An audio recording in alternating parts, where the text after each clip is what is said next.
Dear students, ಇವತ್ತಿನ ಕ್ಲಾಸಲ್ಲಿ ನಾನು ಮಾಡ್ತಾ ಇರುವಂಥ ಈ ಒಂದು ವಿಡಿಯೋದಲ್ಲಿ ಫಿಸಿಕ್ಸಲ್ಲಿ ನೀವು ಬರೆಯುವಂಥ 70 ಮಾರ್ಕ್ಸ್ಗೆ, ಅದರಲ್ಲಿ ಥಿಯರಿ ನೀವು ಬರೆಯುವಂಥದ್ದು ಬರೀ 40 ಮಾರ್ಕ್ಸ್ಗೆ ಮಾತ್ರ. 15 marks MCQ, 5 marks fill in the blanks, 10 marks numerical ಇರ್ತದೆ. ನೀವು ಬರೆಯುವಂಥದ್ದು ಥಿಯರಿ 40 ಮಾರ್ಕ್ಸ್ ಮಾತ್ರ ಇರ್ತದೆ. ಓಕೆ, ಆ 40 ಮಾರ್ಕ್ಸಲ್ಲಿ ಪಾರ್ಟ್ ಡಿಯಲ್ಲಿ ನೀವು ಬರೆಯುವಂಥದ್ದು 15 ಮಾರ್ಕ್ಸ್ ಮಾತ್ರ. ಓಕೆ, 15 ಮಾರ್ಕ್ಸಲ್ಲಿ ನೀವು ಅಟೆಂಡ್ ಮಾಡಬೇಕಾಗಿರೋದು ಮಕ್ಕಳೇ ಬರೀ 3 ಕ್ವಶನ್ ಮಾತ್ರ. ಆ 3 ಕ್ವಶನಲ್ಲಿ 5 ಮಾರ್ಕ್ಸು ಮತ್ತು 3 ಕ್ವಶನ್ ಎರಡು ಆದರೆ ಓವರಾಲ್ ನಿಮಗೆ 15 ಮಾರ್ಕ್ಸ್ ಸಿಗುತ್ತೆ. 15 ಮಾರ್ಕ್ಸ್ಗೆ ನೀವು ಅಟೆಂಡ್ ಮಾಡಬೇಕಾಗಿರುವಂಥ 3 ಕ್ವಶನ್ ಅದು ಯಾವ್ಯಾವುದು ನಾನು ಹೇಳುವಂಥದ್ದು ಈ ಒಂದು ವಿಡಿಯೋದಲ್ಲಿ 10 ಕ್ವಶನನ್ನು ಡಿಸ್ಕ್ರಿಪ್ಷನ್ ಕೊಡ್ತೀನಿ ನಿಮಗೆ. 10 ಕ್ವಶನಲ್ಲಿ ನೀವು ಓದ್ಕೊಂಡಿದ್ದೆ ಆದರೆ 15 ಮಾರ್ಕ್ಸ್ ಗ್ಯಾರಂಟಿ. ನಾನು ಸಜೆಸ್ಟ್ ಮಾಡುವಂಥ ಮೊದಲನೇ ಚಾಪ್ಟರ್ ಕರೆಂಟ್ ಎಲೆಕ್ಟ್ರಿಸಿಟಿ. ಕರೆಂಟ್ ಎಲೆಕ್ಟ್ರಿಸಿಟಿಯಲ್ಲಿ ಓದಬೇಕಾದ್ರೆ 4 ಕ್ವಶನ್ ಮಾತ್ರ.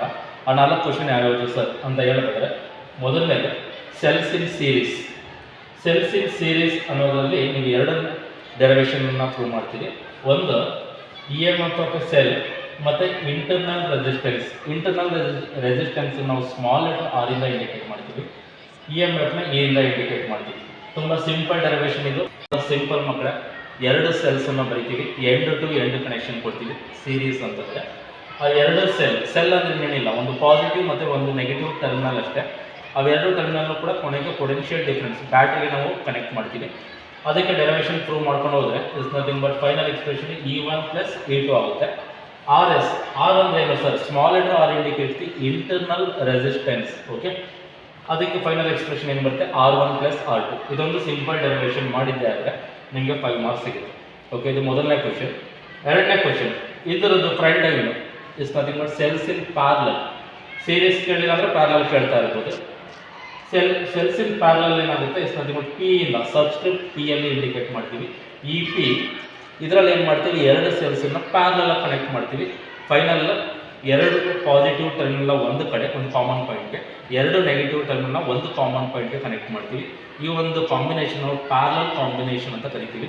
ಈ ಒಂದು ಕಾಂಬಿನೇಷನಲ್ಲಿ ಫೈನಲ್ ಎಕ್ಸ್ಪ್ರೆಷನ್ ಡೆರಿವೇಷನ್ ಏನಂತ ಬರ್ತಂದರೆ EP = E1 R2 + E2 R1 / R1 + R2.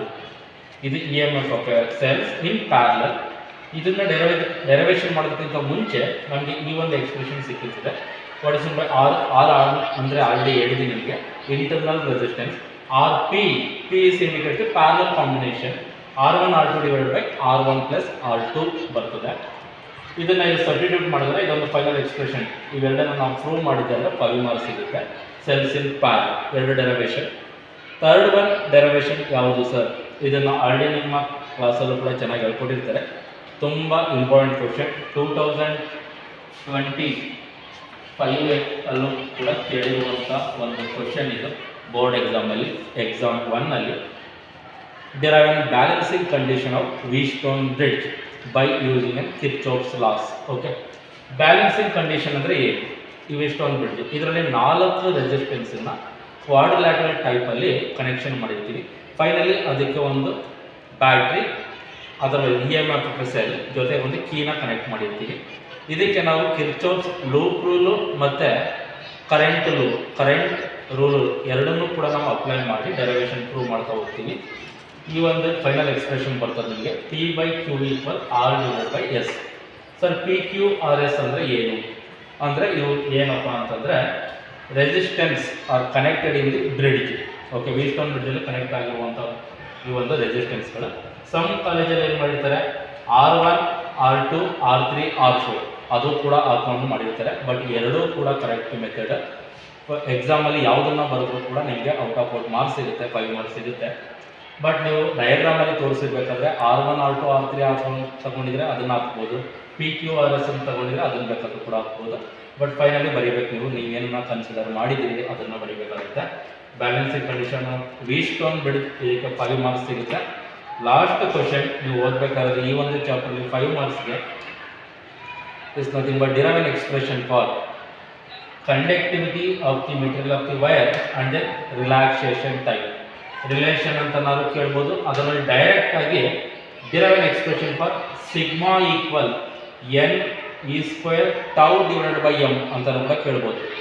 ಈಗ ನೀವು ನಿನ್ನೆ ತಾನೇ ಶನಿವಾರ ಬರೆದಿರುವಂಥ ಎಕ್ಸಾಮಲ್ಲಿ ಈ ಒಂದು ಕ್ವಶನ್ನೇ ಕೇಳಿರೋದು ಸ್ಟೇಟ್ ಲೆವೆಲಲ್ಲಿ ಪ್ರಿಪ್ರೇಟರಿ 1ಅಲ್ಲಿ. ಇದೊಂದು ಡೆರವೇಷನ್ ತುಂಬ ಈಸಿ. ಕರೆಂಟ್ ಡೆನ್ಸಿಟಿಗೆ ಎಕ್ಸ್ಪ್ರೆಷನ್ನ ತಗೊಂಡು ಬಟ್ ಒಂದು ಡಯಾಗ್ರಾಮ್ ಹಾಕ್ಲೇಬೇಕು ನೀವು. Conductivity of the material of the wire. ಆ conductivity of the material of the wire ತುಂಬ ಸಿಂಪಲ್. ಒಂದು ಕಂಡಕ್ಟರ್ಗೆ ನೀವು ಪೊಟೆನ್ಷಿಯಲ್ ಡಿಫರೆನ್ಸ್ನ ಅಪ್ಲೈ ಮಾಡಿ ಡೆರವೇಷನ್ನ ಪ್ರೂವ್ ಮಾಡಿದ್ದೆ ಆದರೆ ಇದಕ್ಕೆ 5 ಮಾರ್ಕ್ಸ್ ಸಿಗುತ್ತೆ. ತುಂಬ ಸಿಂಪಲ್ ಡೆರವೇಷನ್ ಇದು. ಇವು 4ರಲ್ಲಿ ಬೋರ್ಡ್ ಎಕ್ಸಾಮ್ಗೆ ಮಿಸ್ ಆಗದೇ ಒಂದು ಕ್ವಶನ್ ಗ್ಯಾರಂಟಿ. ಕರೆಂಟ್ ಎಲೆಕ್ಟ್ರಿಸಿಟಿಯಿಂದ ಒಂದು ಕ್ವಶನ್ ಮುಗ್ದೋಯ್ತು. 5 ಮಾರ್ಕ್ಸ್ ಸೆಕ್ಯೂರ್ ನಿಮ್ಮ ಪಾಕೆಟಲ್ಲಿದೆ ಅಂತ ಅಂದ್ಕೊಳ್ಳೋಣ. ಓಕೆ, ನಾನು ಕನ್ಸಿಡರ್ ಮಾಡ್ತಿರುವಂಥ ಸೆಕೆಂಡ್ ಚಾಪ್ಟರ್ ಸಜೆಸ್ಟ್ ಮಾಡ್ತಿರೋದು ಯಾವುದಪ್ಪ ಅಂತಂದರೆ ಮೂವಿಂಗ್ ಚಾರ್ಜಸ್ ಆ್ಯಂಡ್ ಮ್ಯಾಗ್ನೆಟಿಸಮ್. NCERTಯಲ್ಲಿ ಇದು 4ನೇ ಚಾಪ್ಟರ್ ಆಗಿರ್ತದೆ. ಇದರಲ್ಲಿ ಡೆರವೇಷನ್ ಇರೋದೇ 4 ಡೆರವೇಷನ್ ಮಾತ್ರ. 4ರಲ್ಲಿ ಒಂದು ಕ್ವಶನ್ನ ಬೋರ್ಡ್ ಎಕ್ಸಾಮ್ಗೆ ಪದೇ ಕೇಳ್ತಾ ಇರ್ತಾನೆ. ಆ 4 ಕ್ವಶನ್ ಯಾವ್ಯಾವುದು ಸರ್? ಮೊದಲನೇ question, by using an Biot Savart's law derive an expression for magnetic field for the circular loop on the axis of the circular loop ಅಂತ ಕೂಡ ಕೇಳ್ಬೋದು. ಇದು ಕ್ವಶನ್ ಕೇಳಿದ್ರೆ ಸಮ್ಟೈಮ್ಸ್ ಆನ್ ದಿ ಆಕ್ಸಿಸ್ ಅಂತ ಕೂಡ ಕೇಳಿರ್ತಾನೆ, ಅದರಲ್ಲಿ ಸರ್ಕ್ಯುಲರ್ ಲೂಪ್ ಅಂತ ಕೇಳ್ತಾನೆ. ನೀವು ಸಡನ್ ಆಗಿ ನೀವು ಓದಬೇಕಾಗಿರೋದು ಬಯೋಟ್-ಸಾವರ್ಟ್ಸ್ ಲಾ ಅಂತ ಡೆರಿವೇಷನ್ ಕೇಳಿದಾನ, on the axis of the circular loop ಅಂತ ಕೇಳಿದಾನ. ಇದಿಷ್ಟು ನೋಡಿದ ತಕ್ಷಣ ಡೆರಿವೇಷನ್ ಇದೇನೆ. ಒಂದು ಸರ್ಕ್ಯುಲರ್ ಲೂಪ್ ಇರ್ತದೆ, ಅದನ್ನು ಕನ್ಸಿಡರ್ ಮಾಡಿ ಎಕ್ಸ್ ಆಕ್ಸಿಸ್ ಮತ್ತು ವೈ ಆಕ್ಸಿಸ್ನ ಕನ್ಸಿಡರ್ ಮಾಡಿರ್ತೀವಿ. ಆನ್ ದಿ ಆಕ್ಸಿಸ್ ಅಂತ ಕೊಟ್ಟಿರೋದ್ರಿಂದ ನಾವಿಲ್ಲಿ ಏನು ಮಾಡಬೇಕು, ಬರೀ ಎಕ್ಸ್ ಆಕ್ಸಿಸ್ ಮಾತ್ರ ನಾವು ಡೆರಿವೇಷನ್ ಪ್ರೂವ್ ಮಾಡ್ಕೊಂಡು ಹೋಗಿರ್ತೀವಿ. ವೈ ಆಕ್ಸಿಸ್ನ ನೆಗ್ಲೆಕ್ಟ್ ಮಾಡ್ತೀವಿ. ಇಟ್ಸ್ ನಥಿಂಗ್ ಬಟ್ ವ್ಯಾನಿಷ್ ಆಗುತ್ತೆ. Final expression B = μ0/4π 2πNIR² R² + X² 3/2. ಈ ಒಂದು ಚಾಪ್ಟರಲ್ಲಿ ಬರುವಂಥ ಮೊದಲನೇ ಡೆರಿವೇಷನ್ ಇದು. ಓದ್ಕೊಳ್ಳಿ ಚೆನ್ನಾಗಿ, 5 ಮಾರ್ಕ್ಸ್. ಸೆಕೆಂಡ್ ಕ್ವಶನ್ ಯಾವುದಪ್ಪ ಅಂತಂದರೆ by using N ampere circuit law derive an expression for magnetic field strength. B is nothing but magnetic field strength due to a straight current carrying conductor. Okay, ತುಂಬ simple expression. ಈ ಒಂದು derivation ಕೇಳಿದ್ರೆ ನಿಮಗೆ 3 marks ಕೇಳ್ತಾನೆ. 3 marks ಜೊತೆಗೆ state and explain ಬಯೋಟ್-ಸಾವರ್ಟ್ಸ್ ಲಾ, ಇದಕ್ಕೆ 2 marks, ಡೆರಿವೇಷನ್ಗೆ 3 marks. ಇದು split question ಥರ ಬರುತ್ತೆ. ಓವರ್ ಆಲ್ ಈ ಒಂದು ಕ್ವಶನ್ ಕೇಳಿದ್ರೆ 5 ಮಾರ್ಕ್ಸ್ ಕ್ವಶನ್ ಇದೆ. Final expression B = μ0I/2πr. 2πr is nothing but circumference of the loop ಆಗಿರ್ತದೆ, otherwise length of the loop. ತುಂಬ ಸಿಂಪಲ್ ಎಕ್ಸ್ಪ್ರೆಷನ್ ಇದು. ಇದನ್ನು ಓದ್ಕೊಳ್ಳಿ. Second question. ಥರ್ಡ್ ಕ್ವಶನ್ ಯಾವುದಪ್ಪ? B is nothing but magnetic field for a current carrying solenoid. ಈ ಒಂದು derivation ಕೂಡ ನಾವು ಯಾವುದರಿಂದ ಯೂಸ್ ಮಾಡ್ಕೊತೀವಿ ಅಂದರೆ by using in ampere circuit ಅಲ್ಲ, ಒಂದು ಸೊಲೆನಾಯ್ಡ್ನ ಒಳಗಡೆಗೆ ಒಂದು ರೆಕ್ಟ್ಯಾಂಗುಲರ್ ಕಾಯಿಲ್ನ ಲೂಪನ್ನ ಪ್ಲೇಸ್ ಮಾಡ್ತೀವಿ. ಇಷ್ಟು ಡ್ರಾ ಮಾಡ್ಕೊತೀವಿ. That loop is called as an ampere circuital loop ಅಂತ ಕೂಡ ಕರಿತೀವಿ. ಆ ಒಂದು ಲೂಪ್ಗೆ ಇದರಲ್ಲಿ ಎಕ್ಸ್ಪ್ರೆಷನ್ ಏನು ಬರುತ್ತಪ್ಪ ಅಂತ ಹೇಳಿದ್ರೆ final expression B = μ0NI. Okay, ತುಂಬ ಸಿಂಪಲ್ ಡೆರಿವೇಷನ್. ಇದರಲ್ಲಿ ಪರ್ಪೆಂಡಿಕ್ಯುಲರ್ ಆಗಿರೋದ್ರಿಂದ sin 90 ವ್ಯಾಲ್ಯೂ 0 ಆಗಿರ್ತದೆ. Another magnetic field for outside the solenoid ಕೂಡ 0 ಆಗಿರೋದ್ರಿಂದ ಇನ್ಸೈಡ್ ದಿ ಸೊಲೆನಾಯ್ಡ್ ಮಾತ್ರ ಈ ಒಂದು ಎಕ್ಸ್ಪ್ರೆಷನ್ ಬಂದಿರ್ತದೆ. ಫೈನಲಿ ಎಲ್ಲ ಲೂಪ್ನು ಕೂಡ ನಾವು ಆ್ಯಡ್ ಮಾಡ್ತಾ ಹೋದರೆ ಈ ಒಂದು ಎಕ್ಸ್ಪ್ರೆಷನ್ ಸಿಗುತ್ತೆ ನಿಮಗೆ. B = μ0NI. ತುಂಬ ಸಿಂಪಲ್ ಡೆರಿವೇಷನ್. ಚೆನ್ನಾಗಿ ಬರೆದು ನೀವು ಪ್ರಾಕ್ಟೀಸ್ ಮಾಡ್ಕೊಳ್ಳಿ ಇದನ್ನು. ಓಕೆ, ಥರ್ಡ್ ಒನ್ ಮುಗೀತು. ಫೋರ್ತ್ ಒನ್ ಬಂದು force between 2 straight parallel current carrying wires. Okay, ನೀವು ಸೆಕೆಂಡ್ ಕ್ವಶನ್ಗೂ ಫೋರ್ತ್ ಕ್ವಶನ್ಗೂ ಕನ್ಫ್ಯೂಷನ್ ಆಗಬಾರ್ದು. ಇಲ್ಲೂ ನೋಡಿ ಸ್ಟ್ರೈಟ್ ಕರೆಂಟ್ ಕ್ಯಾರಿಂಗ್ ವಯರ್ಸ್ ಅಂತಲೇ ಇದೆ, ಇಲ್ಲೂ ಕೂಡ ಸ್ಟ್ರೈಟ್ ಕರೆಂಟ್ ಕ್ಯಾರಿಂಗ್ ವಯರ್ಸ್ ಅಂತಲೇ ಇದೆ. ಬಟ್ ಇಲ್ಲಿ ಪ್ಯಾರಲಲ್ ಈ ಒಂದು ವರ್ಡನ್ನು ಸ್ವಲ್ಪ ನೀವು ನೆನಪಲ್ಲಿ ಇಟ್ಕೋಬೇಕಾಗುತ್ತೆ. ಪ್ಯಾರಲಲ್ ಕರೆಂಟ್ ಕ್ಯಾರಿಂಗ್ ವಯರ್ಸ್ ಅಂದರೆ ಯಾವುದು ಡೆರಿವೇಷನ್? ಇಸ್ ನಥಿಂಗ್, ತುಂಬ ಸಿಂಪಲ್. 2 ಸ್ಟ್ರೈಟ್ ಪ್ಯಾರಲಲ್ ಆಗಿರುವಂಥ ವಯರ್ಸ್ನ ಕನೆಕ್ಟ್ ಮಾಡ್ತೀವಿ. ಅದಕ್ಕೆ ಡೆರಿವೇಷನ್ F = μ0I1I2L/2πd. ತುಂಬ ಸಿಂಪಲ್ ಡೆರಿವೇಷನ್ ಇದು, ಈಸಿಯಾಗಿದೆ. ತುಂಬ ಆರಾಮಾಗಿ 2-3 ಸ್ಟೆಪ್ಪಲ್ಲೇ ಮುಗೀತದೆ. ಬಟ್ ಇಲ್ಲಿ ನೀವು ಒಂದು ಲೆಟರ್ನ ಬರೀಬೇಕು. ಇಸ್ ನಥಿಂಗ್ ಬಟ್ ಸೆಂಟೆನ್ಸ್ ಬರೀಬೇಕಾಗಿರುತ್ತೆ. Force between is nothing but 2 straight parallel is nothing but attraction ಇರ್ಬೋದು, ಪ್ಯಾರಲಲ್ ಇರ್ಬೋದು. F1 = F2 = F ಅಂತ ಬರೆದು ಫೈನಲಿ ಎಕ್ಸ್ಪ್ರೆಷನ್ ಇದನ್ನು ಡೆರಿವೇಷನ್ ಮಾಡ್ಕೊಂಡು ಹೋಗ್ತೀವಿ. ಇದಕ್ಕೆ 4 ಮಾರ್ಕ್ಸ್ ಇರ್ತದೆ. 1 ಮಾರ್ಕ್ಸ್ಗೆ ಡಿಫೈನ್ 1 ಆಂಪಿಯರ್ ಅಂತ ಒಂದು ಕ್ವಶನನ್ನು ಟ್ಯಾಗ್ ಮಾಡಿರ್ತಾನೆ. ಅದರ್ವೈಸ್ 1 ಆಂಪಿಯರ್ ಅಂತ ಕೇಳಲಿಲ್ಲ ಅನ್ನೋದಾದರೆ define S I unit of electric current ಅಂತ ಕೇಳ್ತೀವಿ. S I unit of electric current ಕೇಳಿದ್ದಾನೆ, ಆಂಪಿಯರ್ ಅಂತ ಬರೆದ್ಬಿಡೋಣ ಅಂತ ಹೇಳಿದ್ರೆ ಅದಕ್ಕೆ ಮಾರ್ಕ್ಸ್ ಕೊಡೋದಿಲ್ಲ. ಅವನು ಡಿಫೈನ್ ಅಂತ ಕೇಳಿದ್ದಾನೆ. ಈ ಒಂದು ಡೆರಿವೇಷನ್ಗೆ ಸಂಬಂಧಪಟ್ಟಂತೆ ಆಂಪಿಯರ್ಗೆ ನೀವು ಡೆರಿವೇಷನ್ನ ಡಿಫೈನ್ ಮಾಡಬೇಕಾಗುತ್ತೆ. ಇಸ್ ನಥಿಂಗ್ ಬಟ್ ಇವೆರಡು ಕೀವರ್ಡ್ಸ್ ಇತ್ತು ಅಂದರೆ ನಿಮಗೆ 1 ಮಾರ್ಕ್ಸ್ ಗ್ಯಾರಂಟಿ ಇದ್ದೇ ಇರುತ್ತೆ. Force per unit length value ಎಷ್ಟಪ್ಪ ಅಂತಂದರೆ it's nothing but it's a constant value 2 × 10⁻⁷ newton per metre. ಅವೆರಡು ನಡುವೆ ಪ್ಯಾರಲಲ್ ಕಂಡಕ್ಟರ್ ಸ್ಟ್ರೈಟ್ ಅದೇನಿದೆ ಅದರ ಡಿಸ್ಟೆನ್ಸ್ ಎಷ್ಟಪ್ಪ ಇರ್ತದೆ 1 ಮೀಟರ್ ಅಷ್ಟೇ ಇರ್ತದೆ.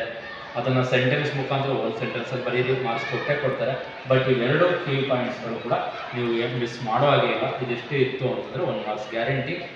ಡೆರಿವೇಷನ್ಗೆ 4 ಮಾರ್ಕ್ಸ್, ಇದಕ್ಕೆ 1 ಮಾರ್ಕ್ಸ್ ಇರ್ತದೆ. ಬಟ್ ನೀವು ಮೊನ್ನೆ ಬರೆದಿರುವಂಥ ಪ್ರಿಪ್ರೇಟರಿ ಎಕ್ಸಾಮಲ್ಲಿ ಈ ಒಂದು ಕ್ವಶನ್ನ ಕೇಳಿದ್ರೆ ಡಿಫೈನ್ 1 ಆಂಪಿಯರ್ ಬದಲು ಎರಡು ಕರೆಂಟು ಕೂಡ ಫ್ಲೋ ಆಗ್ತಾ ಇರುವಂಥ ಕರೆಂಟು ಆಪೋಸಿಟ್ ಡೈರೆಕ್ಷನಲ್ಲಿ ಮೂವ್ ಆಗ್ತಾ ಇದೆ, ಅದು ಯಾವ ಒಂದು ಫೋರ್ಸ್ ಆಗಿರ್ತದೆ ಅಂತ ಕ್ವಶನ್ ಕೇಳಿದರೆ ಆನ್ಸರ್ ಬಂದು repulsion answer. Is the last chapter. 5 ಮಾರ್ಕ್ಸ್ಗೆ ನೀವು ಅಟೆಂಡ್ ಮಾಡಬೇಕಾಗಿರುವಂಥ ಒಂದು ಕ್ವಶನ್ ಯಾವ ಚಾಪ್ಟರ್ ಅಪ್ಪ ಅಂದರೆ ಸೆಮಿ ಕಂಡಕ್ಟರ್ ಎಲೆಕ್ಟ್ರಾನಿಕ್ಸ್. NCERT ಇದು 14 ಚಾಪ್ಟರ್, ಇದು ಲಾಸ್ಟ್ ಚಾಪ್ಟರ್. ಇದರಲ್ಲಿ ನೀವು ಓದಬೇಕಾಗಿರೋದು ಎರಡೇ ಕ್ವಶನ್, ಯಾವುದಕ್ಕೆ 5 ಮಾರ್ಕ್ಸ್ ಸಂಬಂಧಪಟ್ಟಂತೆ. ಫಸ್ಟ್ ಕ್ವಶನ್ ಯಾವುದಪ್ಪ ಅಂತ ಹೇಳಿದ್ರೆ is nothing but half wave rectifier ಮತ್ತು ಫುಲ್ ವೇವ್ ರೆಕ್ಟಿಫೈಯರ್, ಎರಡು ಕ್ವಶನ್ನ. ಹಾಫ್ ವೇವ್ ರೆಕ್ಟಿಫೈಯರ್ ಜೊತೆಗೆ ಒಂದು ಕ್ವಶನ್ನ ಟ್ಯಾಗ್ ಮಾಡಿರ್ತಾನೆ. ಆ ಕ್ವಶನ್ ಯಾವುದಪ್ಪ ಅಂದರೆ what is rectifier, otherwise what is half wave rectifier ಅಂತ ಕೇಳ್ತಾನೆ. ರೆಕ್ಟಿಫೈಯರ್ ಅಂದರೆ ಏನು? ಇಟ್ಸ್ ಎ ಡಿವೈಸ್, ಒಂದು instrument which converts to AC into DC, alternating ಕರೆಂಟಿಂದ ಡೈರೆಕ್ಟ್ ಕರೆಂಟ್ಗೆ ಕನ್ವರ್ಟ್ ಮಾಡುವಂಥ ಡಿವೈಸ್ ಇದು. ಅಷ್ಟು ಬರೆದ್ರೆ ಸಾಕು, 1 ಮಾರ್ಕ್ಸ್ ಸಿಗುತ್ತೆ. ಒಂದು ಸರ್ಕ್ಯೂಟ್ ಡಯಾಗ್ರಾಮ್ನ ಬರೆದು ಅದರ ವರ್ಕಿಂಗನ್ನ ಎಕ್ಸ್ಪ್ಲೇನ್ ಮಾಡಿ ಅಂತ ಕೇಳ್ತಾನೆ. ಜೊತೆಗೆ finally draw the waveforms ಅಂತ ಕೇಳಿರ್ತಾರೆ. ಓಕೆ, ಈ ಒಂದು ಕ್ವಶನ್ಗೆ 1 ಮಾರ್ಕ್ಸ್, ರೆಕ್ಟಿಫೈರ್ ಅಂತ ಬರೆದಿದ್ದಕ್ಕೆ 1 ಮಾರ್ಕ್ಸ್, ಸರ್ಕ್ಯೂಟ್ ಡಯಾಗ್ರಾಮ್ಗೆ 1 ಮಾರ್ಕ್ಸ್, ವೇವ್ ಫಾರ್ಮ್ ಬರೆದಿದ್ದಕ್ಕೆ 1 ಮಾರ್ಕ್ಸ್, 3 ಮಾರ್ಕ್ಸ್ ಆಯಿತು. 2 ಮಾರ್ಕ್ಸ್ ಥಿಯರಿ ಎಕ್ಸ್ಪ್ಲನೇಷನ್ ಬರೆದಿದ್ದಕ್ಕೆ 2 ಮಾರ್ಕ್ಸ್. ಓವರಾಲ್ ನಿಮಗೆ 5 ಮಾರ್ಕ್ಸ್ ಈ ಒಂದು ಕ್ವಶನ್ಗೆ. ಅದರಲ್ಲಿ what is half wave rectifier ಅಂತ ಕೇಳಿದ್ರೆ, ರೆಕ್ಟಿಫೈರ್ ಅಂದರೆ device. Half wave is nothing but it is a device which converts only half cycles of AC into DC, ಅಷ್ಟೇ, ತುಂಬ ಸಿಂಪಲ್.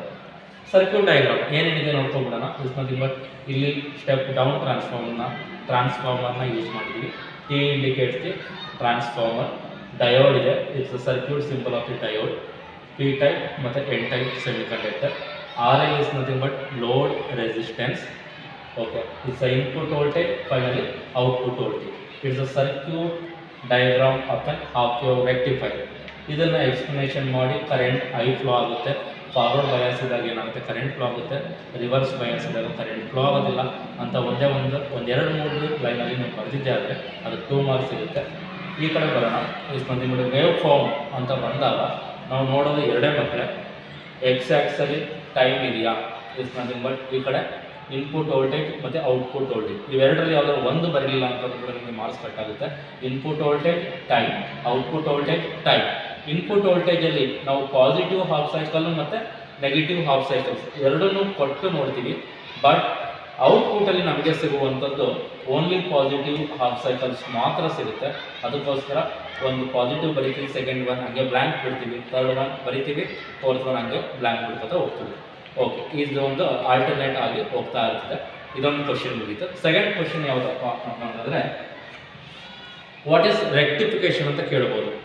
ರೆಕ್ಟಿಫಿಕೇಷನ್ ಅಂತಂದರೆ ಏನು? ಇಟ್ಸ್ ಅ ಪ್ರಾಸೆಸ್, ಅದೊಂದು ಕ್ರಿಯೆ ಅಷ್ಟೇ. ಸೇಮ್ ಅದೇ sentence. It's a process which converts AC into DC, which conversion of AC into DC.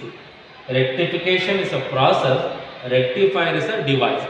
ಅದೊಂದು word ಸ್ವಲ್ಪ ತಲೆ ಇಟ್ಕೋಬೇಕು, ಅದಿಲ್ಲ ಅಂತಂದರೆ 1 ಮಾರ್ಕ್ಸ್ ಕಟ್ ಆಗಿಬಿಡ್ತದೆ. ಫುಲ್ ವೇವ್ ರೆಕ್ಟಿಫೈರ್ ಅಂತಂದ್ರೆ ಏನು? ಆಲ್ರೆಡಿ ಹೇಳಿದ್ದೀನಿ, rectifier is nothing but device. Full wave rectifier is nothing but it is a device which converts both the half cycles of AC into DC. ಅಷ್ಟೇ, ತುಂಬ simple. Circuit diagram ಇಲ್ಲೇನಾಗುತ್ತೆ? Okay ಮಕ್ಕಳೇ, ಇಲ್ಲಿ 2 ಡಯೋಡನ್ನು use ಮಾಡ್ತೀವಿ. Is nothing but D1 and D2 ಅಂತ. ಇಲ್ಲಿ ಬಂದು ಲೋಡ್ ರೆಸಿಸ್ಟೆನ್ಸ್ನ ಕನೆಕ್ಟ್ ಮಾಡ್ತೀವಿ. ಸೆಂಟರ್ ಟ್ಯಾಪ್, ಓಕೆ, ಟ್ರಾನ್ಸ್ಫಾರ್ಮರ್ ಅಂತ ಕರಿತೀವಿ ಇದನ್ನು. ಇಲ್ಲಿ I1 ಅನ್ನೋ ಕರೆಂಟ್ ಫ್ಲೋ ಆಗುತ್ತೆ, ಇಲ್ಲಿ I2 ಅನ್ನೋ ಕರೆಂಟ್ ಫ್ಲೋ ಆಗುತ್ತೆ. ಎರಡೂ ಕರೆಂಟು ಕೂಡ ಫ್ಲೋ ಆಗ್ತಾ ಇರುವಂಥದ್ದು is nothing but unidirectional, same ಡೈರೆಕ್ಷನಲ್ಲೇ ಮೂವ್ ಆಗ್ತಾ ಇದೆ. ಇಲ್ಲೇನು ಮಾಡ್ತೀವಿ, ಎಮ್ ಅಂತ ಒಂದು ಪಾಯಿಂಟ್ ಕೊಡೋಣ, ಎನ್ ಅಂತ ಒಂದು ಪಾಯಿಂಟ್ ಕೊಡೋಣ. ಇಲ್ಲಿ ವಿ ಔಟ್, ಇಲ್ಲಿ ಔಟ್ಪುಟ್ ವೋಲ್ಟೇಜನ್ನು ನೋಡ್ತಾ ಹೋಗ್ತೀವಿ. ಈ ಒಂದು ಕ್ವಶನ್ ಕೂಡ ನಿಮ್ಮ ಒಂದು ಲಾಸ್ಟ್ ಶನಿವಾರ ಕೇಳಿದಂಥ ಎಕ್ಸಾಮಲ್ಲಿ ಕೇಳಿದ್ದಾನೆ. ವಿಚ್ ಪ್ರಾಪರ್ಟಿ ಶೋಸ್ ಅಂತ is nothing but unidirectional current conducting property. Uni is nothing but same directional, ಒಂದೇ ಡೈರೆಕ್ಷನಲ್ಲಿ ಕರೆಂಟ್ ಫ್ಲೋ ಆಗ್ತಾ ಇದೆ. I1 ಕರೆಂಟ್ ಹಿಂಗೆ ಫ್ಲೋ ಆಗ್ತಾ ಇದೆ, I2 ಕರೆಂಟ್ ಇದೇ ಡೈರೆಕ್ಷನಲ್ಲಿ ಫ್ಲೋ ಆಗ್ತಾ ಇದೆ. ಇಷ್ಟೇ ಸಿಂಪಲ್ ಮಕ್ಕಳೇ. ಇಲ್ಲಿ ವೇವ್ ಫಾರ್ಮ್ ಬರೀಬೇಕು ಅನ್ನೋದಾದರೆ ಸೇಮ್ ಇದು ಹಾಗೇ ಇರ್ತದೆ. ಆಫ್ ವೇವ್ಗೆ ಒಂದನ್ನು ಬಿಟ್ಟು ಒಂದು ಬಂದಿರ್ತದೆ. ಫುಲ್ ವೇವ್ ರೆಕ್ಟಿಫೈರ್ ಅಂತ ಬಂದಾಗ ಬೋತ್ ಪಾಸಿಟಿವ್ ಅಂದರೆ positive and negative half cycles ಬರೋದ್ರಿಂದ ಇಲ್ಲೇನಾಗುತ್ತೆ, ಅನದರ್ 1 ಸೈಕಲ್ಸ್ ಬರ್ತದೆ. ಎರಡೂ ಕೂಡ ಬರ್ತಾ ಹೋಗುತ್ತೆ ಔಟ್ಪುಟ್ಟಲ್ಲಿ. ಇಷ್ಟು ಬರೆದಿದ್ರೆ input voltage time, output voltage time. ಇಲ್ಲಿ ಪಾಸಿಟಿವ್ನು ಕೊಟ್ಟು ನೋಡ್ತೀವಿ, ನೆಗೆಟಿವ್ನು ಕೂಡ ಕೊಟ್ಟು ನೋಡ್ತೀವಿ. ಇಲ್ಲಿ ಎರಡೂ ಸೈಕಲ್ಸ್ ಬರೋದ್ರಿಂದ it's a waveforms okay. Otherwise for a full wave rectifier. ಇವೆರಡೂ ಕ್ವಶನ್ ಬರಲಿಲ್ಲ ಸರ್ ಅನ್ನೋದಾದರೆ ನೆಕ್ಸ್ಟ್ ವೀಡಿಯೋದಲ್ಲಿ ಈ ಒಂದು ಚಾಪ್ಟ್ರಲ್ಲಿ ಬರುವಂಥ 2 ಮಾರ್ಕ್ಸ್ಗೆ ಸ್ಪ್ಲಿಟ್ ಕ್ವಶನ್ನ ಎಕ್ಸ್ಪ್ಲೇನ್ ಮಾಡ್ತಾ ಹೋಗ್ತೀನಿ. ಇರೋದೇ 5 ರಿಂದ 6 ಕ್ವಶನ್ ಈ ಒಂದು ಚಾಪ್ಟ್ರಲ್ಲಿ ಸ್ಪ್ಲಿಟ್ ಕ್ವಶನ್ಸ್. ಇವೆರಡೂ ಕ್ವಶನ್ ಬರಲಿಲ್ಲ ಅಂದರೆ ಆ ಒಂದು ಕ್ವಶನನ್ನು ಎಕ್ಸ್ಪ್ಲೇನ್ ಮಾಡ್ತೀನಿ. ಅದರಲ್ಲಿ ಅದರ 2 ಮಾರ್ಕ್ಸ್ಗೂ ಕ್ವಶನ್ ಯೂಸ್ ಆಗುತ್ತೆ, 5 ಮಾರ್ಕ್ಸ್ಗೂ ಕೂಡ ಯೂಸ್ ಆಗುತ್ತೆ. Okay, thank you.